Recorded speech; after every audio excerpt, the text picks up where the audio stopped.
name is Javier, and I want to welcome you to this month's Shelter Music Boston concert. We are sad that we can't be there in person, but we are very grateful that we can share this music with you virtually.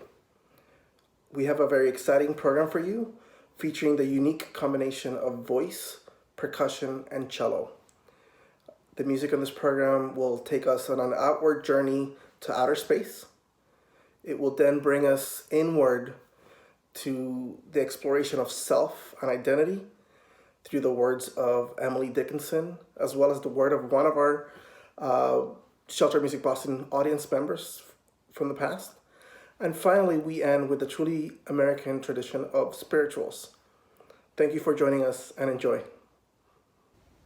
Hi, my name is Mark Pevsner, and I'm the composer of the piece Moon, which appears on this program. And I'm happy to introduce it to you and introduce myself. I am thrilled to be part of a Shelter Music Boston program. That's a real honor. Glad to be here. This piece lasts about 8 minutes, and it sets a poem by Emily Dickinson. And the poem, the first line is, "The moon was but a chin of gold," and it's about the moon in 5 stanzas. And it's full of imagery of the moon and outer space and the universe, and it also has a very earthy quality. So I had to decide what instruments will play it, and obviously there was going to be a vocalist, so the soprano Sonia Tengblad will sing the soprano part. And because of all the silvery outer space imagery, I used a vibraphone, and it's played by a percussionist, the wonderful Jonathan Hess, a fantastic musician. And he also will play high bells called crotales.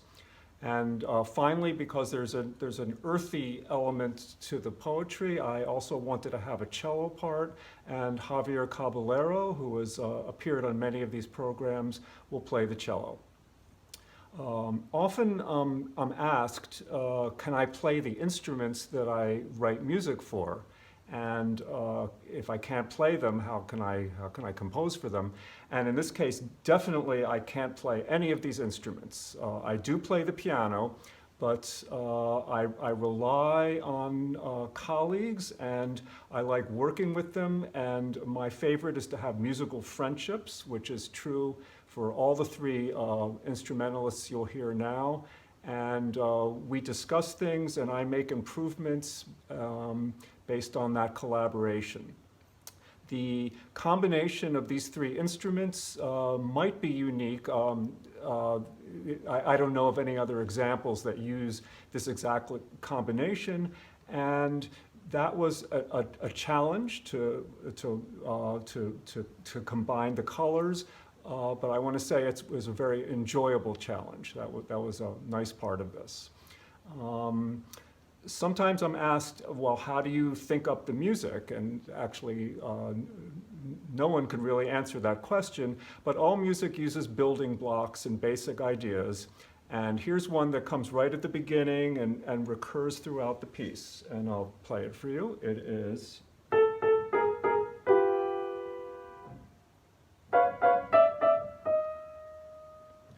And I'll play it again. It starts with a question mark. And then it sort of reverses itself.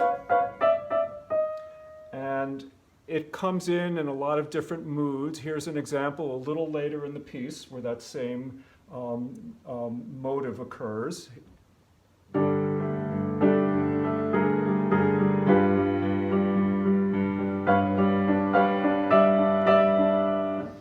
So you see that it has a more dreamy aspect to it, and as you listen, you might come to recognize that coming at important places in the piece. When I read the poem, it had 3 moods I wanted to put in. There's something playful, there is something mysterious, like somebody telling you a secret, and then there's something in the poem that's cosmic and awe-inspiring. And I'd hoped to get all 3 of those into the piece. I hope you enjoy it. I'm very grateful to have 3 wonderful musicians who will play it for you, and show you their interpretation. So enjoy. Thanks.